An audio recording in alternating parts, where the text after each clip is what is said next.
Hi, everyone. Welcome to another episode of Second Act Actors. I'm your host, Dr. Janet McMordie, and I'm still a medical doctor simultaneously trying to pursue a career in acting. And Kari is awesome. My guest this week is Kari Nissena. Kari is an actor, career coach, producer. She is a multi-hyphenate, incredibly talented individual. This episode, oh my gosh. Okay. You know how there are some people who, as soon as you connect with them, you know you're just going to have the best time. This is what it was like with Kari. And Kari and I chatted. I just knew as soon as she started talking that her and I were going to get along and she would have some incredible stories to tell and just is packed with practical advice for working actors. And oh my gosh, she did not disappoint. She's incredible. Please enjoy Kari Nissena. You have the whole bear. I love it. The Costco Kirkland brand bulk. Nice. Necessary.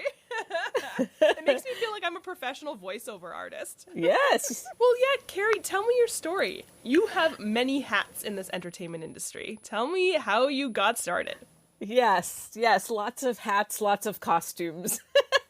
I've been an actor my whole life, so I am not the typical second act actor. I'm more of a first act actor, but have evolved into being a multi-hyphenate where I also became a producer and a business coach for actors. So that evolved naturally from just being around thousands of actors my whole life and always seeming to be the go-to girl where people would ask questions. And that became a realization that, okay, well, obviously I'm also meant to help my fellow artists. So now I also coach and help people with their IMDb and their press and their marketing and their online presence and you name it. Lots of stuff. Basically the business side of the business. But acting since I was a little kid, really. So did you do the traditional route of theater kid in high school, theater school, and then acting? Yeah. I actually started around 5, and every Saturday was go to do a play. We had a children's theater where I grew up, and so I would go and be something ridiculous like a bee, a bunny. I'd go and act on Saturday mornings, and it was the best thing ever. And then after performing, I would then go off to my acting classes. And pretty much every Saturday for as long as I can remember was an acting day. And that then grew into getting anything that I could. When I grew up to be a teenager, I was auditioning all the time and going to training all the time and anything I could get my hands on, really. And in a smaller market, that's not always the easiest thing to do, especially back in the day. Now, it's so exciting because you can be an actor from anywhere, just from your computer.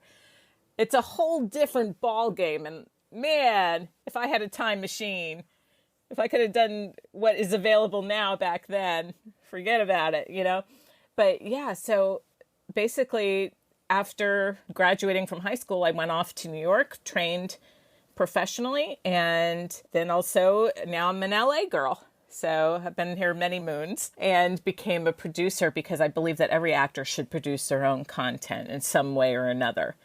It makes you a better artist. It makes you a better business person. And it helps you create the things that maybe are not always so easy to get cast as. So when we start to take control over our careers, we start to open up so many doors. And I think that when you do come from a theater background or a training background, which most actors do, they start in acting class or they start on the stage. A lot of people then want to go to TV and film, like maybe that's their main goal, but there's just very little training out there about how to do that transition and how to actually make money at it and how to actually make a career out of it. People will tell you maybe how to get an agent or how to get a headshot or things like that, but those are really just the basics. That has very little to do with how to make money as a person that is labeled actor, So that's usually where I come in and help them really get in front of the right people that can actually hire them. That's so important. I have a thing. I always say they cannot hire you if they don't know you exist. And it sounds like a bumper sticker, right? It sounds like a t-shirt. But if you really take that in and say, oh, okay, I want to be on such and such TV show, but those people that are casting that TV show or are the bosses or the showrunners on that TV show, they don't know I'm a human. They don't know I'm on Earth. So how would I get on that show? Well, guess what? It's then my job to go in and target, let's say, that show, everybody involved with that show. Make sure that I have the look for that show, the tone, the acting quality. Do I belong in the world of those characters? Those kinds of things are so important. Most of the time we set goals as actors and it's just kind of like, that would be really good and that would be fun to do. And it's not really tangible step-by-steps on how to get there. You know what I mean? It's just based on dreams, and dreams are awesome and we need to have them, but we need to back it up with action.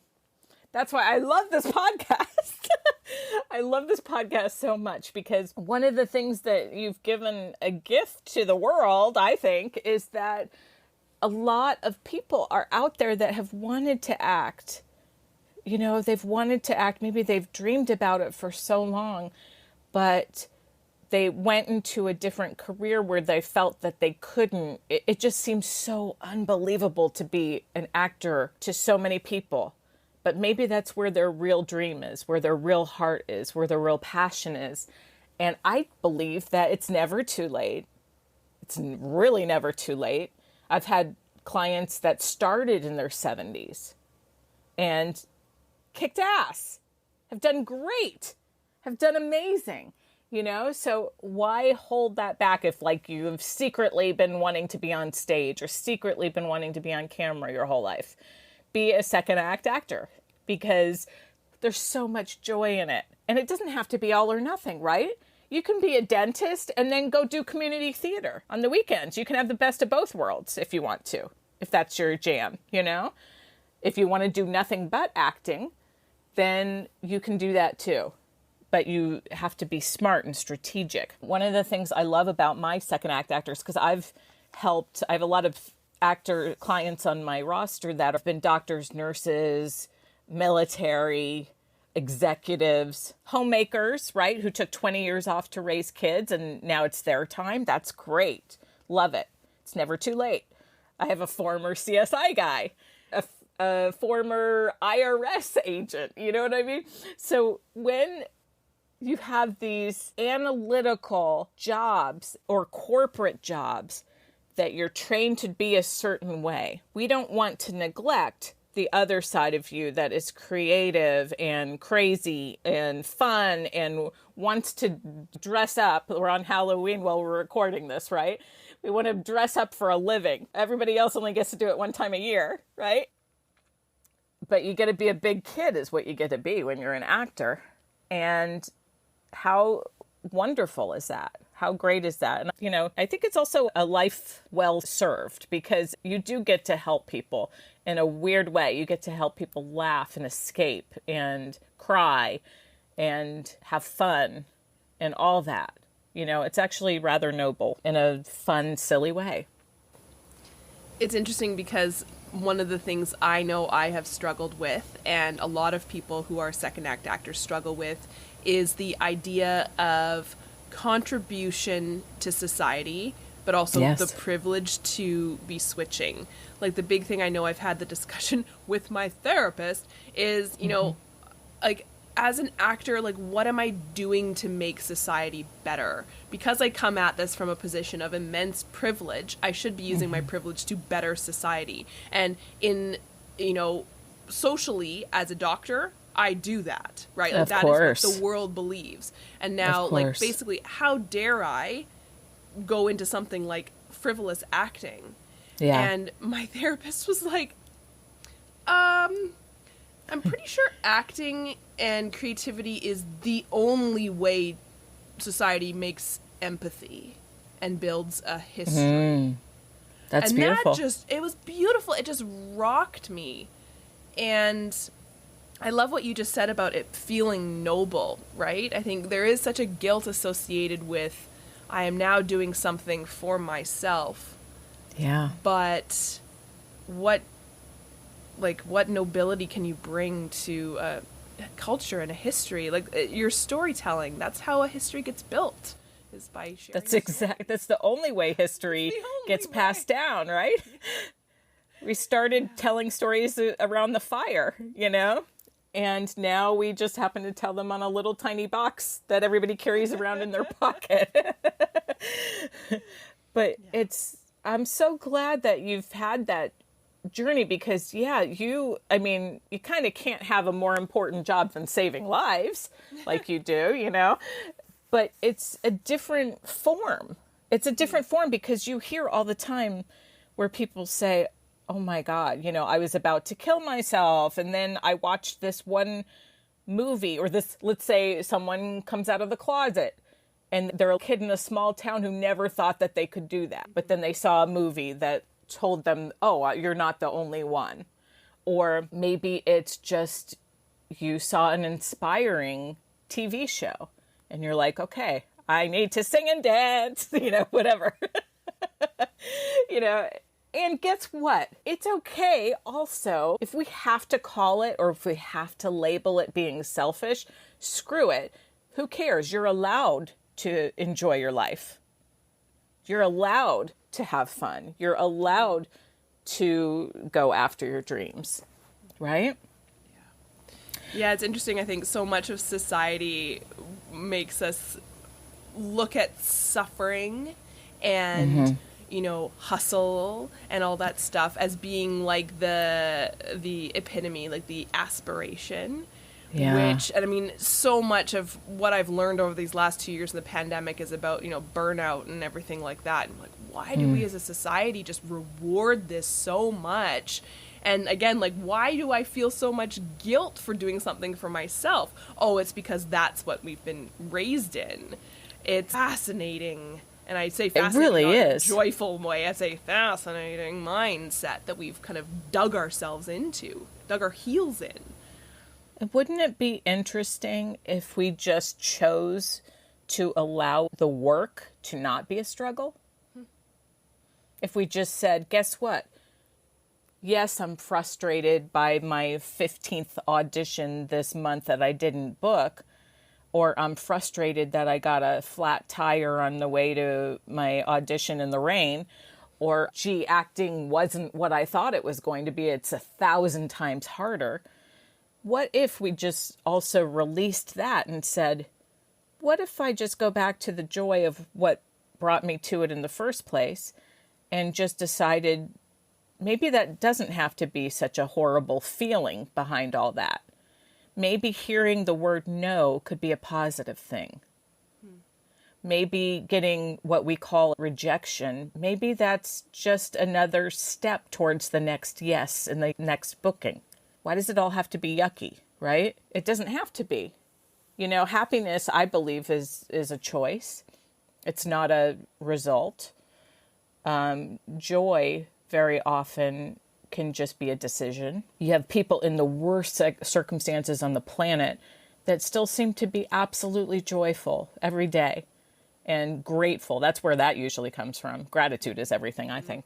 But you also have people that are rich, famous, skinny, fabulous, have every single thing you think that anyone could want, and they're absolutely miserable. So how does that happen too? That's actually, for your listeners who are contemplating being an actor, also, I would say one thing that can help transition into being an artist, if you're at the beginning of that, is to really get a sound group of support, for one.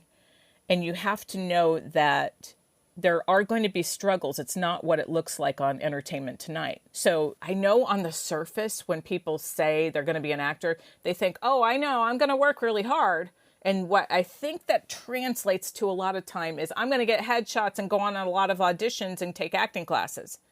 Again, that's just the baby beginning.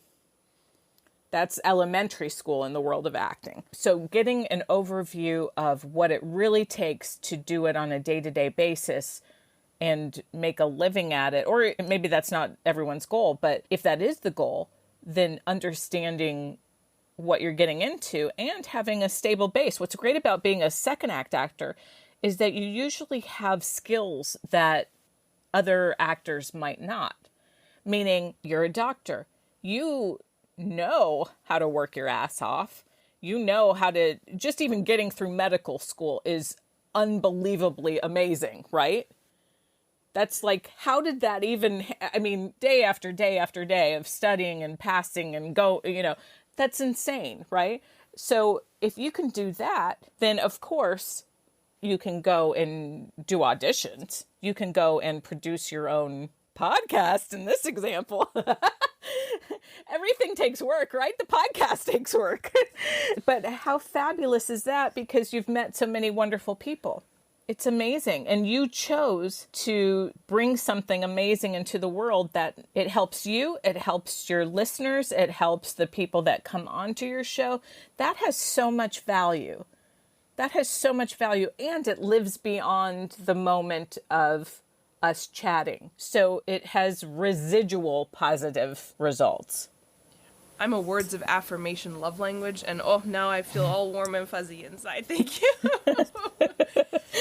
Can I ask, I have a couple things that from what you were first talking about, I want to definitely circle back to about, and I'm going to kind of see if I can merge two questions into one. Sure. My main question is, you talked about like elementary school level of actor, right? How do you get from, and it's funny, I had another second act actor, we were talking a couple days ago, and he was like, you know how many actors there are out there who aren't really actors, they just have pretty headshots, and they just think that they're actors because they got pretty headshots. I'm like, oh yeah, guilty of that, right? So that's the elementary school level. Yeah. My question is, how do you graduate up to like high school and beyond as an actor? Like, what steps are there? But I'm also curious about, like, you had mentioned the specificity that actors need to have, right? Looking at what you can be cast as. Like, is that part of the graduation process, honing in? Yeah, that's part of where our branding, marketing, press comes in. Again, they can't hire you if they don't know you exist, and they won't hire you if you don't fit the product that they're looking for.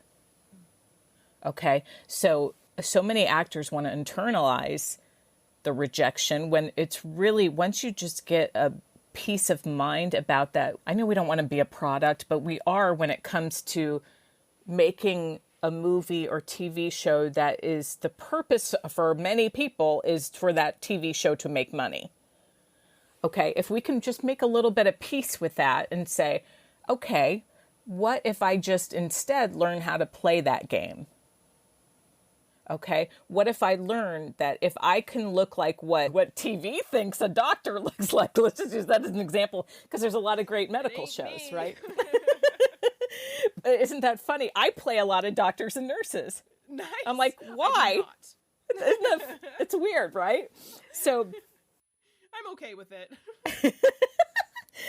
But they have a certain thing, right, that like, okay, if you play a tough guy, and then you can probably work a lot on 1 hour drama cop shows, and there's a ton of action films out there or military films or things like that every show needs a tough guy, So if you become really clear on your headshots, what you're focusing on your IMDb, on your social media, on your just marketing tools in general, the easier it is for casting and producers and directors and whoever to know where you fit in the industry, the easier it is for you to book. That's why you do sometimes see people out of the gate just start booking when they don't even know what they're doing yet, right? Is because sometimes their product is just if you put it on a shelf at a Walmart, it would sell, okay? Now, some of us aren't that lucky product-wise, right? Some of us are a weird product, or a product that doesn't fit the mold or whatever. And so then the game becomes being aware of that. Okay, maybe I don't look like what everybody thinks a mom looks like. Or maybe I don't look like, or everybody's obsessed with being gorgeous, right? In Hollywood especially. But guess what? Only a few handful of people are going to be that A-level gorgeous male or female lead. We all want to be the Angelina Jolies and the Brad Pitts, but very few of us are. So if you can make peace with maybe you are instead the best friend, or maybe you are instead the wacky neighbor, or the funny guy who says the one line while holding a beer, or whatever. If you know your thing, where your area of genius is, then you can work all the time. As far as my metaphor, I guess, for kindergarten, is the reason I bring that up is because a lot of actors really do. They get a headshot, get an acting class, get an agent, and then they sit around going, what's next? Right? And again, that's just the beginning. An agent is not going to make your career 99.999% of the time. We wish it would be that way. It's touted that way. We see those stories of, oh, my agent discovered me at a mall and now I'm super famous, right?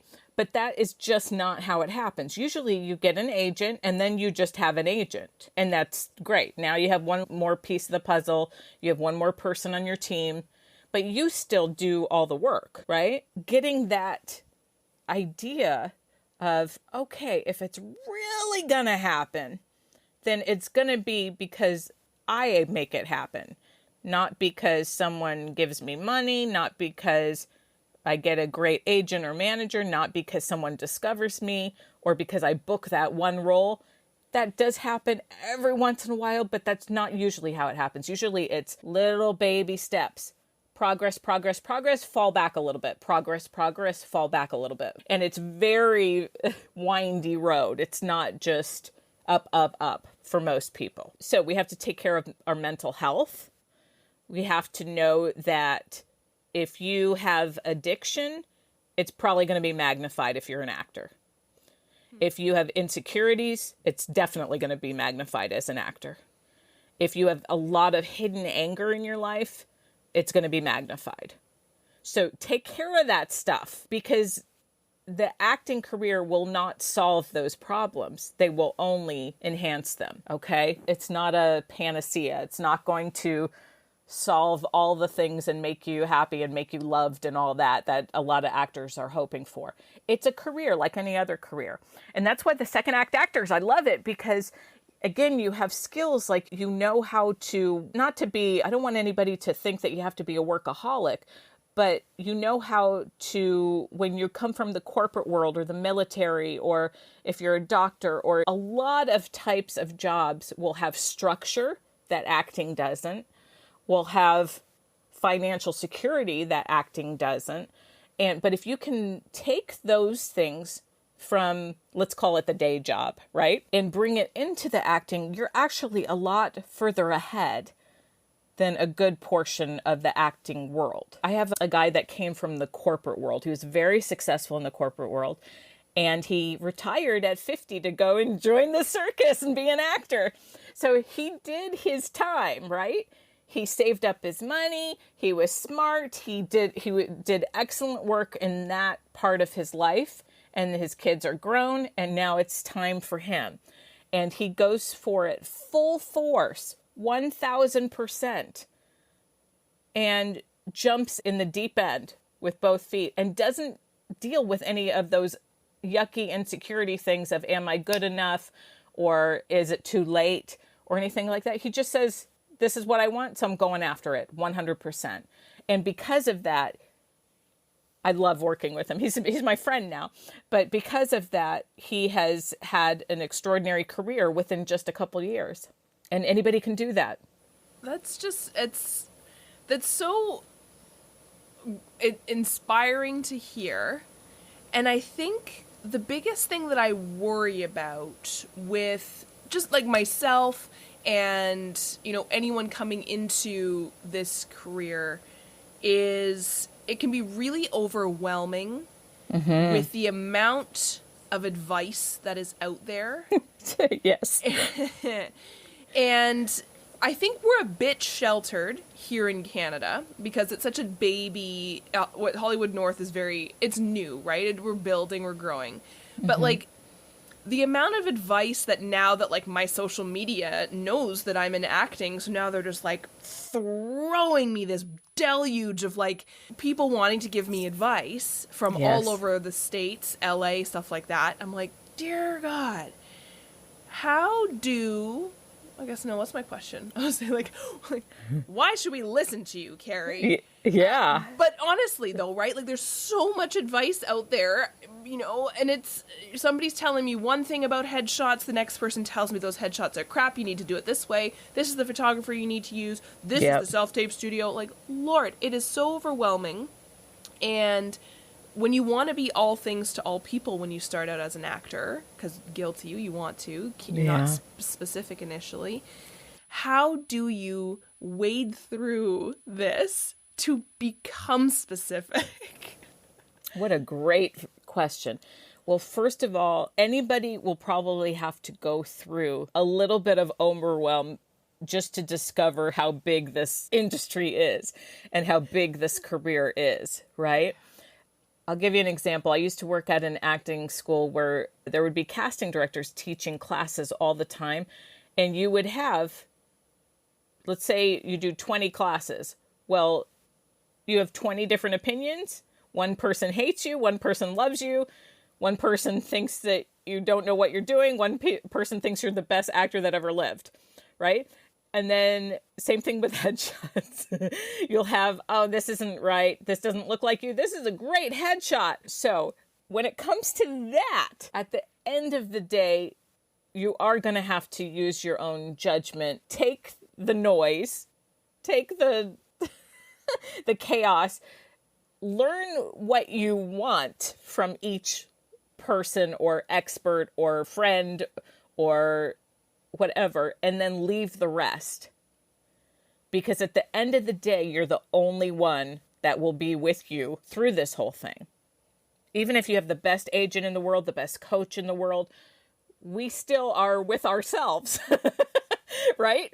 So you'll have colleagues, friends, co-stars, you know, sometimes you're best friends with someone in a movie for like a month, and then you never see them again until a reunion like 12 years later. You know, so you do have to have a certain kind of mental strength where you're like, okay, I value that person's opinion, or, ooh, that was a really good piece of advice. I'm going to take that and run with that. And then, you know what? I don't think that casting director knows what they're talking about. You know what I mean? Sometimes you even have people in big positions where you're like, that doesn't ring true with me. I think that person is jaded, or that person has a chip on their shoulder, or maybe they have ulterior motives or something. Or maybe they really truly are trying to give you good information and they just don't know what they're talking about. That happens all the time in Hollywood. People who even look really shiny and fabulous, and maybe they have awards and all kinds of things, but at the end of the day, they're a mess if you get to know them. So you have to have a certain level of trust in your own instincts and know that, okay, if I hear 20 different opinions, I'll take the good, leave the bad, and then run with what I think really works for me. Because at the end of the day, you have to also just be yourself instead of trying to make it. I love what you said about we're always trying to make people happy, right? A lot of actors are people pleasers. And we want to do it all. We want to be it all. We want to be the chameleon actor who can play anything. But I think that can happen more in the world of stage. But if it comes to booking a lot on, let's say, television, TV moves so quickly that you usually just need to be, what they're looking for is they're going to hire you and you're maybe on set the next day. So there's not time for a lot of character exploration or rehearsal. What's rehearsal, right? You know, rehearsal is here's your mark, find your light, say your line, Thanks. Next. We're on to the next scene. And say your line like this. I'm going to say it. Just repeat it. Thank you, parrot. Yeah. Thank you, parrot. Yes. But that is such a good question because it's so overwhelming when you hear so many people saying so many things, you know, and you're like, how can there be 50 ways to do an acting resume? Why? Why am I still working on typing out my acting resume 40 years in this business? Is because everybody has an opinion, right? So at the end of the day, you're going to have to trust yourself. I was thinking just about the chaos that has been self-tapes and how this just like opened the door for more opinions from opinionated people. And I remember when I was first starting out, it was like, okay, what color should my backdrop be? And something as simple as that, I got 20 different opinions saying this is right, this is wrong, this casting director only likes this backdrop. If you use this backdrop, the casting director won't hire you. And in the end, I was like, that is just, like how, when you're seeking advice and seeking knowledge, especially from a first act career where there isn't really opinions in medicine. Yeah, sure there are. Like, oh, I do this maneuver on the knee this way. But like the most part, like medicine, you can't have opinions, right? Like it's either like yes or no, you know, infected or not. Like you can't really have an opinion about it. And isn't that sort of comforting? Exactly. Well, that's control, right? And then it's like, there's control there. There's an algorithm. There's a pattern. There's a stepwise approach to success. And once you get to the top of the staircase, success, you're a doctor. Hooray. Where yes. like acting, no. Nope. It's just, let's just throw all of it out of the window. And yeah, sure. Person A can get discovered at a mall and become famous. Person B will never become famous. But yes. It takes acting classes for 20 years. Like, it's just, it's chaos. It's crazy. It truly is crazy. And we're kind of crazy to want to be actors, right? Yeah. But guess what? If you decide, okay, I'm a Looney Tune and I'm gonna just enjoy it anyway, then you have a shot. Mm-hmm. I say, okay, I know it's crazy. I know the business is not fair. I know it is a business. Most people that never even touch that. It's a business. It's not a, let's put on a tutu and dance around and throw glitter at each other. Okay, it's a business. That is one of the biggest things is say, okay, how do I live in this business and make it work for me? When it comes to the craft side of things, I do think it's also important to, most of the time you're going to get hired to play yourself. If it's, at least if it's TV. And a lot of film, actually, you know. So you have to know who you are.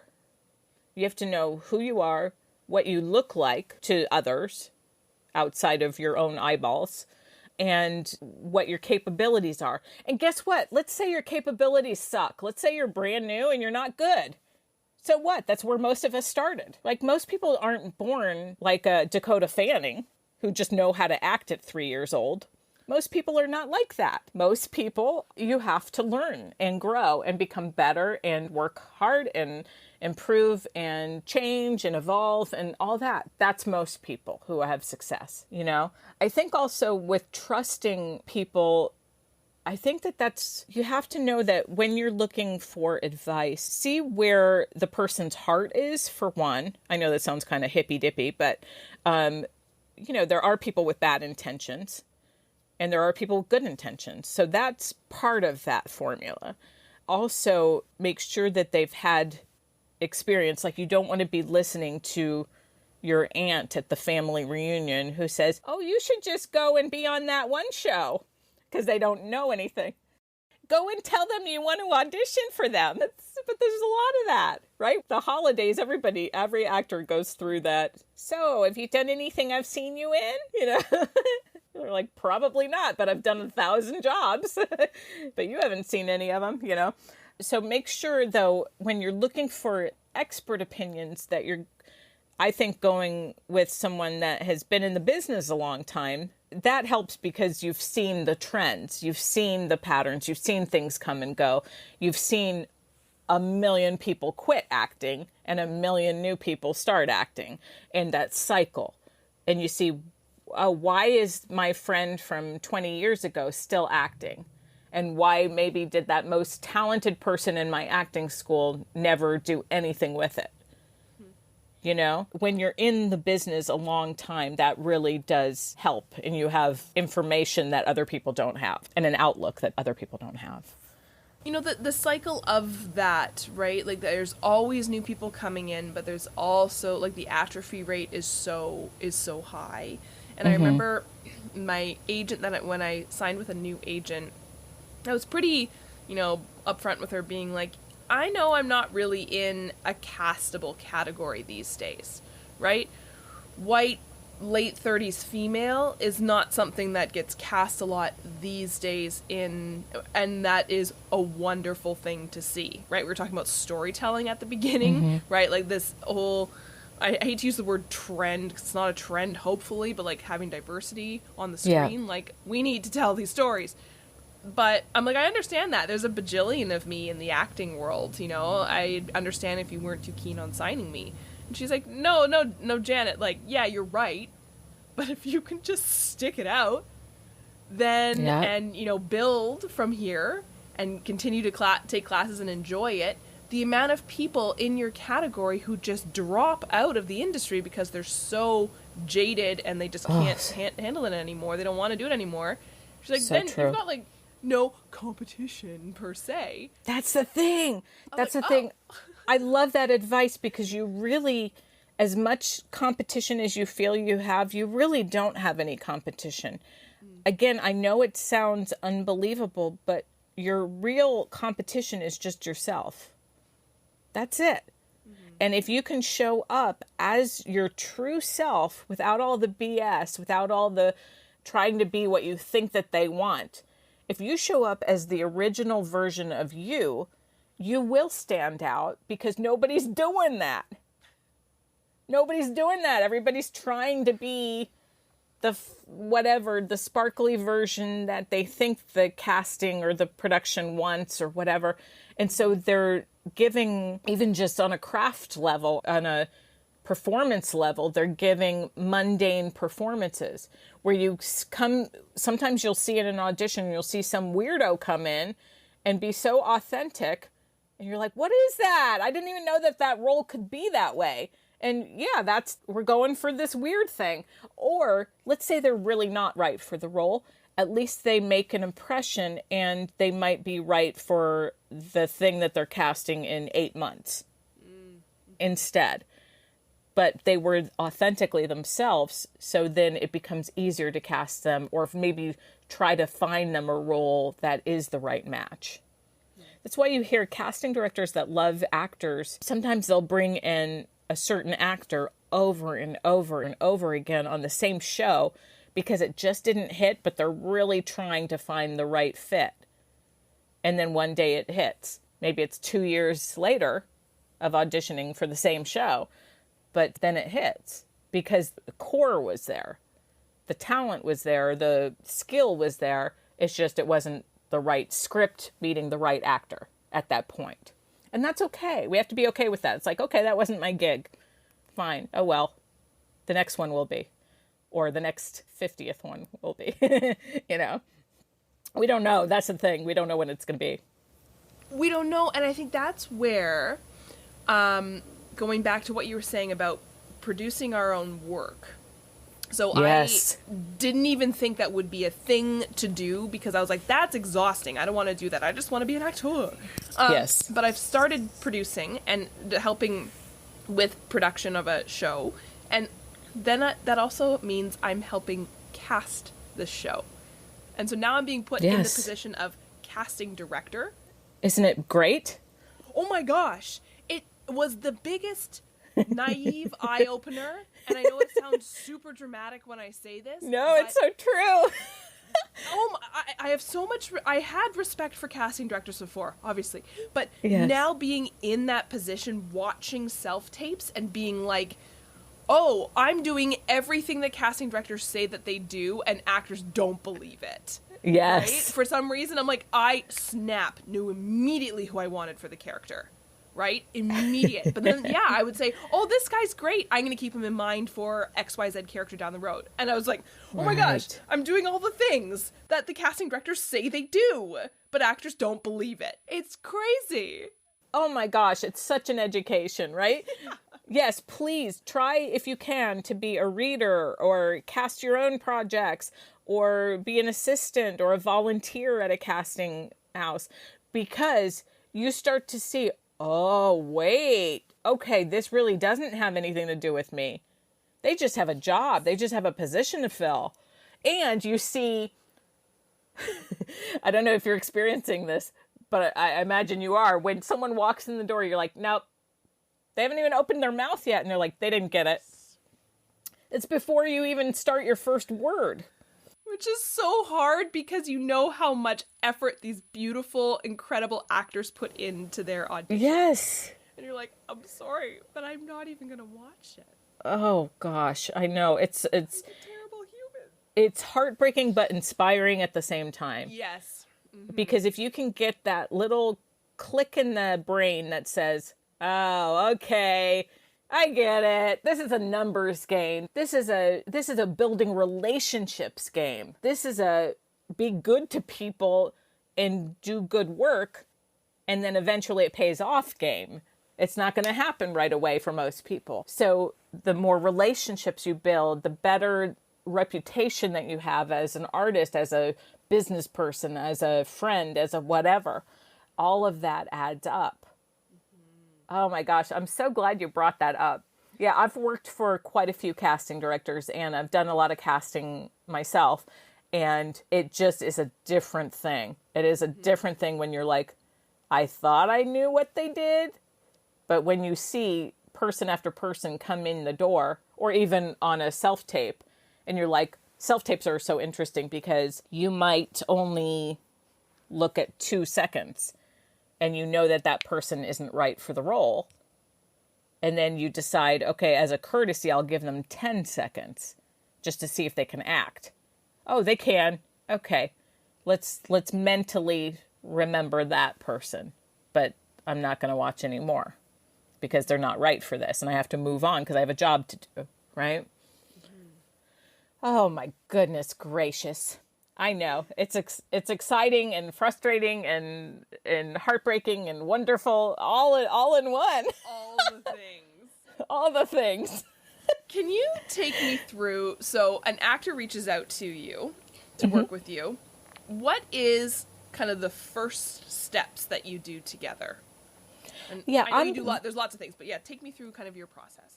I usually, unless I have special requests for certain things, I usually look at where they're at from what I can see online. Like if they have headshots, resume, demo reel, IMDb, Actors Access, things like that, I'll go and look at what they're working with already. Okay, and that usually gives me a really good gauge of where they're at, what their level is, what they're capable of, where their weaknesses are, those kinds of things.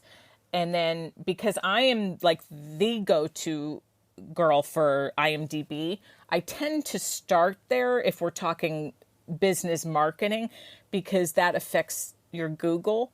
That affects if you're doing interviews, that usually people go to your IMDb to research you. If someone's considering you for a bigger role, they're usually looking you up on IMDb.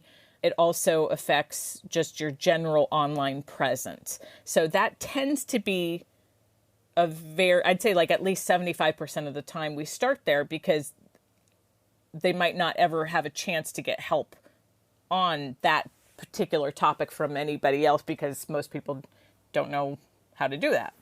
I help them with their marketing, sometimes mindset, sometimes goal setting, sometimes day planning, right? Because the average actor probably, if they're waiting tables 40 to 60 hours a week, maybe their acting career is only getting at the most 10 hours a week, realistically. Like maybe they have one audition and one acting class and then maybe one something else. Okay? Now, 10 hours a week does not a career make, right? It just doesn't. And it's hard to show that, but if you're competing against someone who's putting in 60 hours a week, then that person, if they're doing the exact same thing, is just going to probably be moving at a faster pace. Also, mindset is absolutely everything. So I can have actor A and actor B do the exact same task, and one will thrive and one might stumble, right? So we have to course correct, because every human is different. Every actor is different. So I work with every actor like they're the beautiful individual that they are, because we all need support and nurturing and a little bit of ass kicking and structure and steps. And there's always more to do, which I look at that as a good thing. Some people might look at it as, I need a nap, right? But I think that that's one of the most exciting parts about what we do, is that it's always new. It's always exciting. You know, I've been in this my whole life, and I learn new things every day because I seek out new knowledge. And, you know, giving that to actors excites me to no end, because I get to see, oh, they did that thing and they got their next agent. Oh, they did that thing and they booked that role. Or, oh, what we worked on, it really worked. And now because of that one strategy, they booked 5 more acting jobs. That is thrilling. That makes me do cartwheels, even though I don't know how to do cartwheels. But that makes me just get up in the morning, right? So it's different for everybody. But what everybody needs, even the advanced actors come to me. I have clients that you'd probably recognize from TV, or they've been on Broadway, or they're starring in movies. And when someone is more advanced, at that point, they can have the feeling that maybe not that they know it all, but that they've heard so many opinions over so many years that they feel like they're stuck, right? So they don't know what to do next because they feel like as if they've done it all. Then they come to me and they realize there's a million other things they can do that they never even thought of. And they're like, oh my God, I've been an actor for 60 years and I never even did that, you know? And it's a whole new world. So that's also really exciting when a career that's been around can be rejuvenated and all of a sudden new again. And you start to love it again. And you start to like, oh man, I was so deep into the business stuff that I forgot to love what I do, right? That's very common too. So if anybody's listening that has that right now, where you feel like, oh, is this for me? This is way harder than I thought it was. Just know that's normal. That's expected. You can expect that you're going to go through times where you're not booking. You can expect that you're going to go through times where you're doubting yourself because guess what? You're human. Okay? So if you just know that and say, oh, okay, I'm just running that pattern, it'll be gone soon, right? I know I'm in a slump and I will book something next month instead. Next year instead sometimes, you know? And it's all okay because I still will survive, right? When you have those kinds of mindsets and those kinds of things in place where you're still loving the work, then the noise and the frustration and the overwhelm becomes lessened, and it also becomes inconsequential. If you know that all those frustrations are just going to happen and oh well, they really don't matter because my dream means more than my fear. My career means more than those frustrations. The joy that I get when I book or when I perform or when I create is so much more than, oh, I met a person that I was horrible, or I had a bad audition, or boy, that set was angry, you know, everybody was pissed off on that shoot that day. Those things just don't matter because your dream means more. That's so powerful, because I think it goes into something that I know I struggle with, trying to balance 2 careers, and I just said the word, and it's balance, right? You know, trying to figure that out because that has such an impact on my mindset. Sure. Do you have any kind of final words of wisdom on that piece, specifically for people who are, trying to balance another career and build an acting career? Because let's be honest, we need to have an income. You need to provide. You need to have that stability in order to allow your creativity to be there. Sure. Do you have any advice for that? Yeah. I think it is important that we talk about financial stability because that's why most actors quit. It's not because of the yucky feelings. It's because they're just exhausted from years of the waiting the tables that don't really give you much money. It gives you enough to survive, and that's about it, instead of thrive.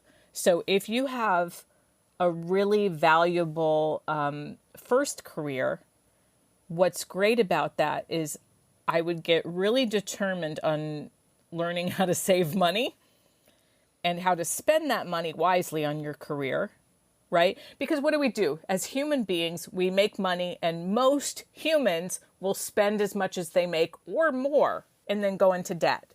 That's the kind of, I don't know about the Canadian way, but that's the American way. All right? We spend every dime we have to keep up with the Joneses and then put more on debt. So instead, if you live way below your means, especially if you have a good income, then you can, so if you're making 100 grand, live on 50. If you're making 500 grand a year, live on 100. And then you can make those dollars really serve your dream. Now, for the actors out there that don't have a great first job, they have a typical actor-y job that doesn't pay very well, then that becomes a different challenge. But either way, you're going to have to find a way to pay the bills that can be balanced with the pursuit, right? So studying money is important. It really is. And nobody wants to do it, right? It's one of those things. Nobody wants to do it. But studying it, learning how to multiply it, learning how to save it can make a really big difference in the acting. Most actors will say, I don't have the money, and then that's where it just ends. And then that's where the career kind of stalls a lot of the time because they can't invest in studying with the right people, or sometimes like even just getting publicity. Sometimes that's the right move at a certain level. Sometimes it's absolutely unnecessary. It's throwing money away for some people. So getting smart about that. And time is the other thing, right? Those are the two things, time and money. So time, if you're working 40 hours a week, 60 hours a week to pay the bills, 80 hours a week for some people, then you have to be realistic about what time is left over. We all have 168 hours per week. So some people squander that time. Some people are magicians with that time. If you only have 10 hours a week for your acting career, then you have to make those 10 hours count. And sometimes sprinkle in little moments where you're like, okay, I get up in the morning, I have 10 minutes to do my submissions, and then I go off, I get the kids to school, then I have to go to work, and then on my lunch break, I learn lines. And then after I go to a class, to a networking event, whatever, you make it work. And you make it work, Also, I would say it's really important now. We've never had such a great opportunity where you can create straight from your home. I think everybody should also have different forms of income. You should be aiming towards getting passive income. That's what residuals are, right? You do the commercial one time, and then hopefully you get way more than one paycheck for that commercial or that TV show or that movie. But there are jobs that you can start to build that you do the work now and you can reap the rewards for years to come. So I think that's really smart. Just the thought process of maybe not everybody's meant to have a boss. So I am now an entrepreneur and my own boss, and I wish I started when I was 10 years old, So that might be the answer for some people. Not everybody can do that. Not everybody's brain works that way. But if it is for you, jump in now. so that you can have more financial stability to go after your dream. You know, it's a bit of the hard truth that, you know, it's exactly what you were saying before. I mean, this is a business. We need to treat it as such. It deserves the same respect as any other career, both from, like, our families and people around us, but also from ourselves as well, too. Yeah. Do you have any final... This has been filled with words of wisdom, but do you have any final words of wisdom or advice? One of the most important things to stay in forward motion and to make you feel good about your career is to stay in the mindset of growth. So that often comes with scheduling things. And this is just a tangible little thing, is put things on the calendar. Okay? It sounds so simple, it's easy to ignore. But the people that usually sit around waiting for their agent to call, I just don't see how a career can happen that way. I just don't get it. I don't see it. So instead, if you say, okay, I'm going to go and watch that free class online. I'm going to book that coffee appointment with a friend to strategize. I'm going to go and volunteer for that casting director or that theater company or the whatever. If you stay in motion, things start to happen. And it doesn't mean busy work. It does not mean busy work, and it doesn't mean being a workaholic. It means serving, if we want to call it your inner child, serving that inner artist in you, so you're always doing something that is joyful in your acting career, that you get to act. A lot of actors never act. You know, maybe they'll act a couple times a year and wonder why they don't love the business, right? You got to act, right? So guess what? That doesn't happen by just booking. That happens by strategically saying, okay, I got to act, or I need my drug. I need my acting drug, right? So guess what? I'm going to go and get in a great class that is supportive and fun, and I grow every class. I'm going to maybe get a group of friends together, and every Sunday we do play readings or whatever. You got to be creative if you are a creative, okay? So absolutely make that happen and put things on the calendar. Once they're on the calendar, they're actually real. If you just say, I have a goal, and nobody knows about it, and you don't have the first 10 action steps, then it's just going to stay there. It's never really going to happen. You have to make it happen. Okay?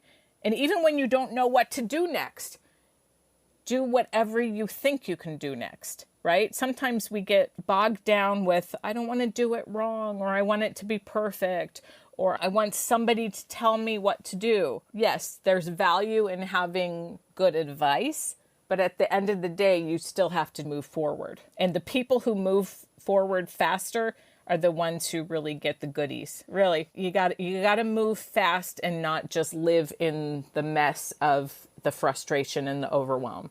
That's one of the biggest things I see versus the actor who succeeds and the actor who doesn't. It's the one who keeps on moving forward, no matter what. No matter what. Thank you, everyone, for tuning in. And thank you, Kari, for being my guest. Please check out the show notes below for information on how to work with Kari if you're interested. She's got an incredible site called Actor Transformation. But also go check out the incredibly cool things she is doing in the entertainment industry. Oh my gosh, she's doing such incredible stuff. If you couldn't already gather that from listening to this episode, what an incredible human being. Thank you, Kari.